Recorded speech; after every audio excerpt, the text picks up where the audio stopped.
Hello, bienvenue sur le podcast Une vie consacrée, je suis Emmanuelle et je suis heureuse de t'accueillir aujourd'hui pour ce nouvel épisode. On va entamer aujourd'hui une nouvelle série dans laquelle on va parler de certaines choses qui nous empêchent d'aller plus loin avec Dieu, de ces choses qui peuvent nous empêcher de grandir dans notre vie de prière et tout simplement même de prier. Et aujourd'hui, on va parler particulièrement de 3 choses. On va parler de la performance, on va parler du regard des autres et du raisonnement. Et oui, parce que ces 3 choses, eh bien, ça va nous empêcher de développer notre vie de prière. Mais avant d'aller plus loin, je t'invite, si ce n'est pas encore fait, à t'abonner au podcast. Si tu m'écoutes sur Spotify ou sur Apple, eh bien, abonne-toi et laisse également une note, ça aide au référencement. Et si tu m'écoutes sur YouTube, eh bien je t'encourage à la même chose, à t'abonner pour ne manquer aucun nouvel épisode. Alors d'abord, j'aimerais te partager une anecdote, quelque chose que j'ai vécu il y a quelques années. Il y a plusieurs années, donc c'était au début de l'église Plénitude. D'ailleurs, si tu recherches des prédications à écouter sur YouTube, je t'invite à aller sur Église Plénitude où il y a les prédications de mes pasteurs et ce sont vraiment des prédications, je crois, qui te feront du bien et qui t'aideront dans ta croissance.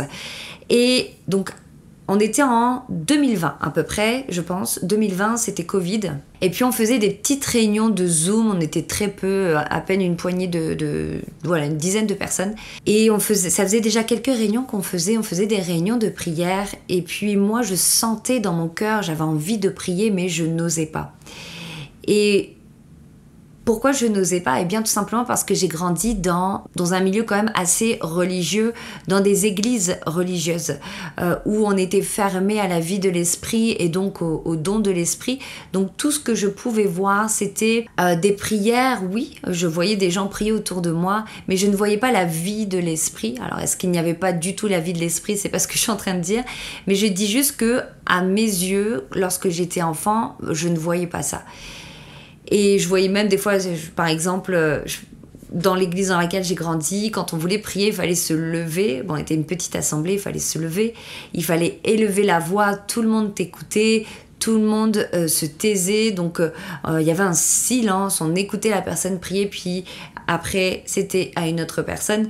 Et je me souviens que mon père, par exemple, lorsqu'il se levait pour prier, c'était quelqu'un qui priait de tout son cœur, mon père. Mon père prie de tout son cœur. Et donc, lorsqu'il se mettait à prier, les gens, généralement, pouvaient même souffler parce qu'il était long. Il était long dans ses prières.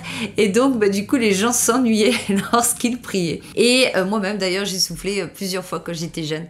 Et en fait, j'ai grandi, vous voyez, un petit peu avec cette image de la prière sans vie, où ça gêne, ça dérange. Le fait d'exprimer notre intimité, d'exprimer notre amour pour Dieu peut déranger. Et je te raconte ça pourquoi ? Eh bien parce que quand on a commencé l'église, donc l'église Plénitude, et que j'ai participé à ces réunions, j'avais tellement dans mon cœur, ça brûlait, j'avais envie de prier, mais je n'osais pas. Et ma pasteure m'a envoyé un message un soir et elle me dit: pourquoi tu ne pries pas ? Et cette question est venue vraiment me déranger et me troubler parce que, en fait, elle voyait que je ne priais pas. Et bizarrement, quand on ne prie pas, quelque part, on essaie de se cacher. On essaie de se cacher. Là, je parle plus dans le cadre de la communauté. On va essayer de se cacher et on pense que personne ne nous voit puisqu'on se cache. Sauf que c'est pas vrai, en fait. Bien souvent, on pense que personne nous voit, mais tout le monde voit qu'on ne prie pas. Tout le monde voit qu'on n'élève pas la voix. Tout le monde le voit, qu'on n'ose pas s'exprimer dans la prière, dans la présence de Dieu. Et cette question m'a tellement dérangée et je me suis demandé, mais pourquoi ? Pourquoi je ne prie pas ? Et j'aimerais te poser cette question aujourd'hui. Peut-être que ça te concerne. Pourquoi tu ne pries pas ? Pourquoi tu ne pries pas lorsque tu es dans ton assemblée ? Pourquoi tu ne pries pas lorsque tu es avec des frères et des sœurs ? Pourquoi tu ne pries pas lorsque tu es entouré de tes frères, lorsque tu es entouré de tes sœurs ? Alors la première chose, eh bien, c'est le regard des autres. Qu'est-ce que les gens vont penser de moi lorsque je vais prier ? Qu'est-ce que les gens vont dire de moi lorsque je vais prier ? Est-ce qu'ils vont se moquer ?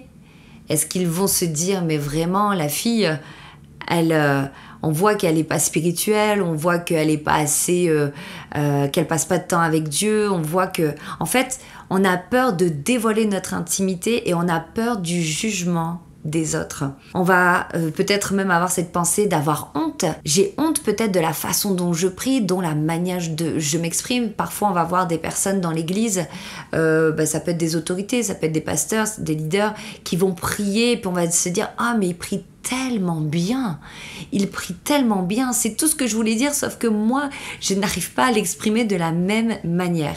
Et donc, on va regarder en fait ce qui se passe autour de nous, on va se comparer et le regard de l'autre va nous bloquer, va bloquer notre expression dans la prière. Si je prie, tout le monde verra mon vrai niveau spirituel. Parce que peut-être que tu te caches aujourd'hui, t'oses pas te dévoiler véritablement dans ton intimité avec le Seigneur. Je me souviens d'ailleurs aussi, encore une autre anecdote, mais d'une fois où je priais avec, il y a longtemps, là, il y a plusieurs années, je priais avec on était chez nos pasteurs. Et quand ils se mettent à prier, je suis gênée. Je suis gênée parce qu'en fait, quand ils prient, ils dévoilent leur intimité. Et c'est comme si que je crois que je l'ai déjà raconté sur le podcast, c'est comme si que je me retrouvais dans une chambre, la chambre d'un couple en fait, et que je devais pas me retrouver là. Voilà, je ne devais pas me retrouver là, on est dans la chambre de l'intimité, dans la chambre du secret, là où le couple se retrouve. Et du coup, j'étais très gênée de voir en fait leur intimité avec Dieu. Avec Dieu, de comment il pouvait s'exprimer, de comment il priait. C'était comme si que je me retrouvais dans un lieu secret que je ne devais pas en fait, que c'était pas ma place. Et en fait, cette sensation-là, pourquoi je l'ai ressentie? Pas parce que il priait de façon bizarre ou quoi que ce soit, il priait normalement, mais je me suis aperçue que l'intimité peut gêner. L'intimité peut déranger quand on ne connaît pas encore peut-être cette dimension-là, et aussi quand on n'est pas habitué à l'exprimer dans la communauté, lorsque nous ne sommes pas habitués à l'exprimer avec nos sœurs, avec nos frères. Donc quand on commence à voir ce genre de choses, comme moi j'ai pu le découvrir, parce que durant toute ma jeunesse, même l'âge adulte, mes premières années de mariage, on a grandi certes dans l'église, etc., mais je n'ai pas connu cette intimité de la présence de Dieu autour de moi. Je ne la voyais pas. Donc, quelque part, j'ai jamais été confrontée à cela. Mais lorsque j'ai commencé à l'être confrontée, d'être dans une même pièce avec des personnes qui étaient vraiment des intimes de Dieu, là, ça fait bizarre, parce que si tu ne connais pas encore cette dimension, ou quand tu n'es pas encore habitué à cela, ça peut venir te faire bizarre, peut-être même si je prie aujourd'hui ou si je prie la semaine prochaine, dans les prochains épisodes, peut-être que ça va te gêner de la manière dont je vais m'exprimer. Mais c'est parce que, en fait, j'expose mon intimité quelque part, une intimité que j'approuve, une intimité qui est que l'on peut dévoiler, parce qu'il y a une intimité qu'on ne peut pas dévoiler avec Dieu, mais il y a des choses que l'on peut dévoiler, et ces choses que l'on dévoile, que l'on met à la lumière, au contact de l'Église, au contact de nos frères et de nos sœurs, eh bien ça peut gêner. Mais c'est pas parce que ça gêne que c'est une mauvaise chose, c'est simplement que nous ne sommes pas encore habitué à cela. Bien, si ça te gêne, bien je te rassure, continue et accroche-toi, parce que le Seigneur veut t'amener dans cette dimension d'intimité avec lui, autant personnelle que communautaire. Mais avant d'aller plus loin, c'est vrai que j'ai pas défini ce qu'est la prière, et j'aimerais quand même définir un peu qu'est-ce que la prière. Alors la prière, c'est une discussion. C'est une discussion entre un père et son enfant. C'est une discussion, c'est un échange entre un père et son enfant. Et quand on garde cette image en tête d'une discussion simple entre un père et son enfant, eh bien ça peut aussi démystifier beaucoup de choses. Il y a le pasteur Atoms qui a dit à mon église il y a 2 semaines, il parlait justement, il définissait aussi quelque part qu'est-ce que c'était la prière. Et en fait, la prière, c'est juste l'expression spirituelle de ce que nous sommes. Parce que dans la prière, on va voir qu'il y a plusieurs formes de prière. On peut avoir la prière d'adoration, de confession, on va avoir les actions de grâce, la supplication, l'intercession, la consécration, le combat spirituel, la prière de foi. Ça peut être tout simplement aussi une discussion avec Dieu lorsque tu marches par exemple à l'extérieur, une discussion amicale avec Dieu. Il y a plein de formes de prière. En fait, la prière, c'est juste l'expression de ton être spirituel, de ce que tu es spirituellement. Ce n'est pas simplement de demander à Dieu. Ce n'est pas ça la prière. C'est une forme de prière, mais ce n'est pas la prière dans le sens où ce n'est pas uniquement cela. Non, la prière, c'est l'expression spirituelle de ce que nous sommes. Nous sommes avant d'être corps, âme, nous sommes esprit. Dieu est esprit. Donc, en fait, la prière est le moyen par lequel, en fait, on peut exprimer notre spiritualité et ce que nous sommes. Et on va s'adresser à Dieu, mais aussi dans le cadre de la prière, on peut s'adresser aux circonstances, on peut s'adresser à soi-même. David s'adressait à lui-même lorsqu'il parle à son âme. On peut s'adresser justement au monde des ténèbres, on peut s'adresser aux démons pour les chasser, on peut s'adresser aux éléments. Voilà, vous voyez, c'est un peu l'expression de notre être spirituel. Pour revenir donc au regard des autres, en fait, le fait d'avoir toutes ces pensées qui sont là et qui t'empêchent en fait de prier, qui t'empêchent d'aller plus loin dans la prière, de prier dans l'église, eh bien ça va être des pensées qui vont être limitantes lorsque tu es dans l'église et ça va t'empêcher de t'exprimer. Et le problème avec ces pensées, c'est que tu vas les amener chez toi.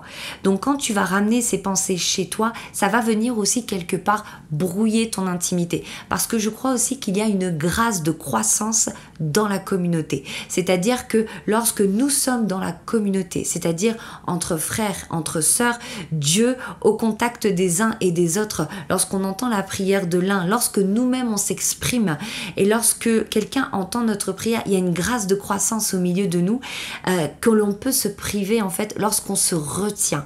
Parce que quelqu'un peut nous inspirer par exemple et on pourrait prier justement après cette personne, mais on va se retenir. Il y a une grâce de croissance qu'on peut se priver justement lorsqu'on ferme notre bouche et lorsqu'on retient le feu qui est en nous. Acte 2, verset 42, c'est écrit « Il persévérait dans la prière et dans la communion fraternelle ». C'est important de pouvoir briser cela, briser ces pensées limitantes, briser et aller au-delà du regard des autres. Souvent, on a peur de se dévoiler, on a peur de se montrer tel que nous sommes, mais il faut accepter aussi le niveau spirituel dans lequel on se trouve pour grandir. Et j'ai fait un épisode du podcast justement dans lequel je parlais d'accepter son niveau spirituel et je mettrai le lien en barre de description et je parle justement que parfois le fait de ne pas accepter notre niveau spirituel, eh bien ça va nous empêcher d'aller plus loin et de grandir et de croître et d'aller plus loin avec Dieu. La deuxième chose, c'est la performance. On veut tellement performer qu'on ne se jette jamais à l'eau. C'est lié aussi au regard des autres. On a tellement un idéal dans notre tête, on va être dur, on va être exigeant envers nous-mêmes. Et ça va provoquer même de la paralysie, c'est-à-dire qu'on ne va pas prier en communauté, on ne va pas prier en public, on ne va même pas prier peut-être avec quelqu'un, tellement qu'on a ce poids de la performance sur nous. Et c'est aussi lié au regard de l'autre. Quand on voit quelqu'un prier tellement bien, puis on se dit oh, j'aimerais le faire, mais on ne se laisse pas la possibilité, on ne se donne pas cette grâce de grandir en pratiquant. J'aimerais te dire que la performance, ce n'est pas ce qui est recherché, ce n'est pas ce que Dieu attend de toi dans la prière. La prière, c'est l'expression de ton cœur. C'est l'expression de ton être spirituel. C'est l'expression aussi de tout ce que tu as dans ton cœur, au plus profond de ton cœur. Donc ça n'a rien à voir avec la performance. Imagine un enfant qui réfléchit, qui calcule tout ce qu'il va dire avant de s'adresser à son père, à tel point qu'en fait, il va même pas s'adresser à son père parce que il va être tellement dans le calcul. Est-ce que tu as déjà vu ça? Je veux dire, un enfant, il veut parler à son père, il vient, il parle. Il veut parler à sa mère, il vient et il parle. Il s'exprime simplement. Et on l'entend, on l'écoute. Et ça peut bloquer. Ça peut bloquer ta vie de prière personnelle parce que ces pensées vont venir encore une fois te paralyser dans ton intimité chez toi. dans ta chambre. La prière, c'est pas de la performance, mais c'est un cœur à cœur avec Dieu. Ensuite, la troisième chose, c'est le raisonnement, donc l'intelligence. On va tellement intellectualiser la prière. On va la réfléchir, on va la raisonner, que ça devient un exercice mental. On n'est plus dans l'expression de ce que l'on ressent, on n'est plus dans l'expression de ce qu'on a dans notre cœur, on n'est plus dans l'expression de notre être spirituel, de ce que nous sommes profondément, spirituellement. On n'est plus dans tout ça, mais on est dans le calcul. Il faudrait que je dise ça, il faudrait que je commence par prier comme ça. Ensuite, il faudrait que je dise ça et ensuite que je termine comme ça. Ouais, mais j'ai pas prié pour ça. Ah, puis un tel m'a demandé de prier. Ah oui, mais comment on peut prier dans cette façon-là? Ouais, mais ce que je dis, c'est bizarre dans la prière. Ah, mais je prie en langue, je prie pas en langue. Est-ce que je commence par prier en langue ce matin? Non, je vais commencer à lire la Bible. Puis là, je suis devant ma Bible. Mais est-ce que je devrais quand même pas prier? Ça ne t'est jamais arrivé, ce genre de choses, ce genre de pensées, ce genre de raisonnements qui sont là? Ou même quand tu pries, puis tu commences à déclarer la parole, et puis que tu entends dans ton esprit, à quoi ça sert? Est-ce que vraiment tu crois que ça porte du fruit? Est-ce que vraiment ça a un impact? Est-ce que ça t'est déjà arrivé, ce genre de pensée? Est-ce que je dis les bons mots? Est-ce que je suis dans la bonne direction? Mais pendant tout ce temps, eh bien, on ne prie plus.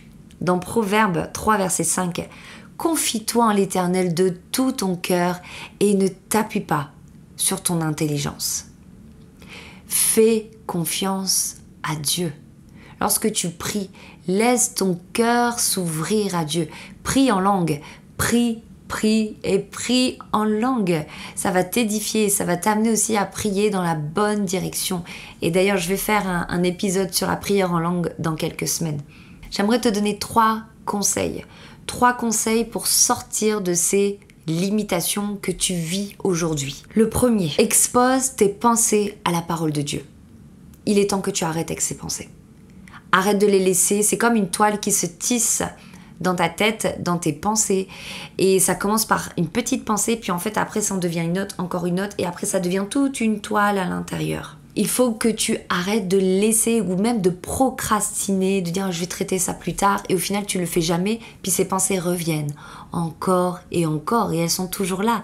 Elles ne sont pas parties parce que tu n'as pas encore attaqué véritablement ce problème. Dans Jean 8, 32, vous connaîtrez la vérité et la vérité vous affranchira. Romains 12, verset 2, soyez transformés par le renouvellement de l'intelligence afin de connaître la volonté de Dieu. Tu dois renouveler ta pensée par la parole de Dieu. Tu dois renouveler ta pensée. Dès que tu as une pensée limitante qui arrive, tu la remplaces par la parole de Dieu, mais surtout, qu'est-ce que tu fais? C'est que tu fais le contraire de cette parole limitante. Combien de fois ça m'est arrivé d'avoir ces pensées qui me disaient de me taire, de ne pas prier? Quand j'ai eu ce déclic il y a plusieurs années, à chaque fois je me mettais au défi de, lorsque j'entendais ces pensées limitantes, eh bien, je me disais, je vais faire tout le contraire, je vais élever la voix. Même si je prie n'importe quoi, même si je prie n'importe comment, il faut que je brise cette limitation. Il faut que je brise la peur du regard de l'autre. Il faut que je brise l'emprise aussi de l'ennemi à ce niveau, parce que le regard de l'autre, lorsqu'on s'arrête et qu'on s'empêche de s'exprimer à cause du regard, de la performance, du raisonnement, ce genre de choses, ça devient en fait une porte ouverte dans notre vie à l'ennemi. Et peut-être au départ c'était pas l'ennemi, c'était juste toi, mais après l'ennemi il a vu que tu avais une faiblesse et il vient, il appuie sur la faiblesse dans ta vie.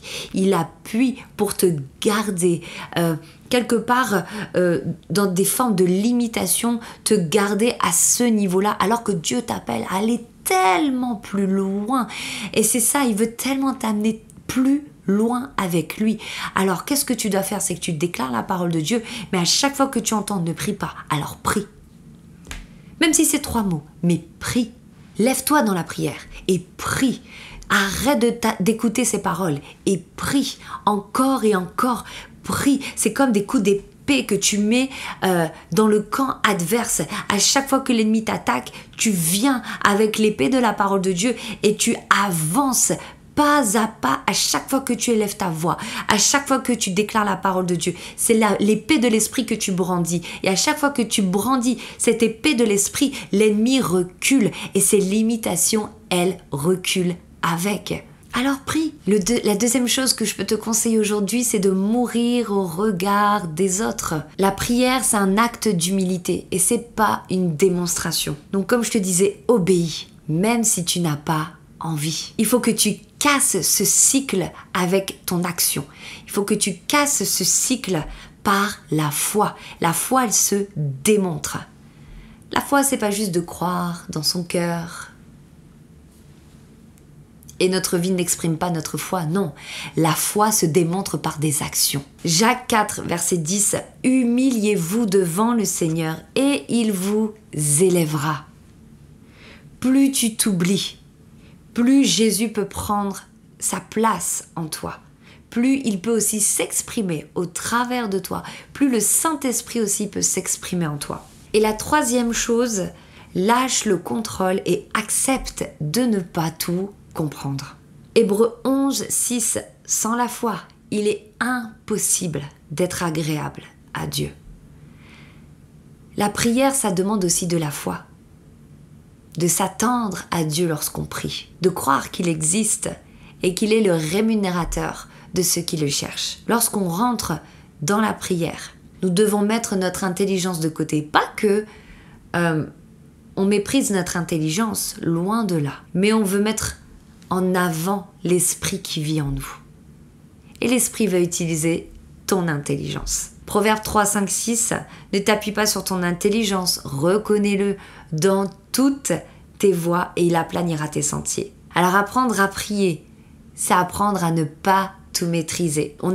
Tu as besoin de lâcher prise, de lâcher le contrôle pour laisser le Saint-Esprit prendre le contrôle. Alors Dieu ne cherche pas des prières parfaites, mais il recherche ton cœur. La prière, c'est avant tout une rencontre avec Dieu.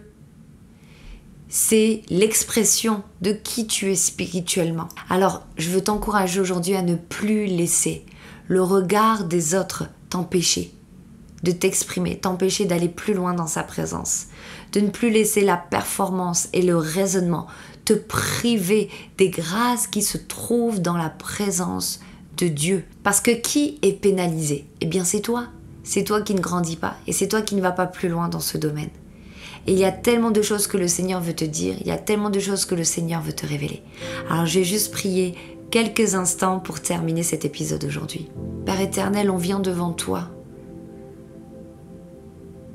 Parce que Seigneur, on va aller plus loin avec toi. On veut grandir dans la prière. Et on veut t'exposer aujourd'hui le regard de l'autre, le poids du regard des autres sur moi, sur nous, la performance et le raisonnement. Et Seigneur, nous abandonnons ces choses au pied de la croix, nous te les donnons. Seigneur, nous ne voulons plus qu'aucune pensée limitante nous empêche d'aller plus loin avec toi. Nous ne voulons plus que le regard de l'autre nous empêche d'aller plus loin avec toi. Nous ne voulons plus nous conformer au siècle présent. Nous ne voulons plus nous conformer à ce que nous voyons autour de nous. Mais Seigneur, nous voulons nous exprimer. Nous voulons être, Seigneur, cette personne que tu as créée. Nous voulons exprimer, Seigneur, notre amour pour toi. Nous voulons nous exprimer selon la couleur et la saveur que tu nous as donnée. Nous ne voulons plus nous freiner, nous ne voulons plus nous limiter, nous ne voulons plus nous cacher. Non, nous voulons nous révéler. Ta parole dit que la création attend avec un ardent désir la révélation des fils et des filles de Dieu.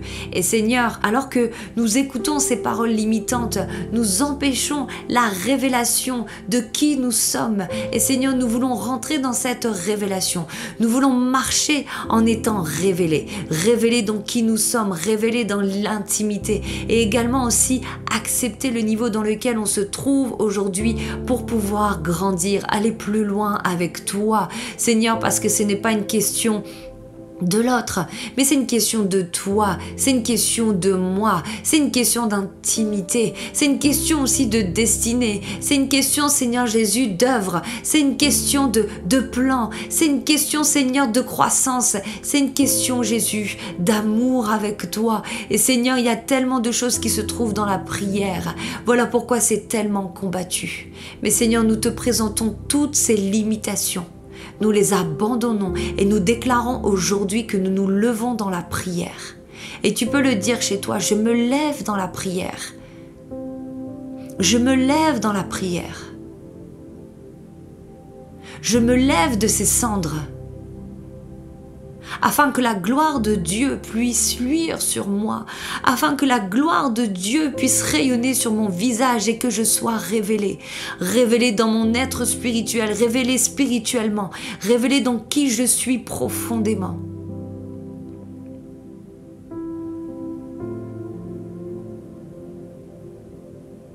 Merci Saint-Esprit parce que tu nous y amènes. Tu nous amènes de gloire en gloire.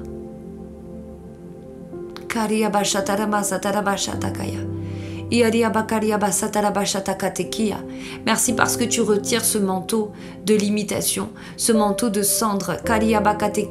Ces personnes qui se cachent. Ces personnes qui se cachent.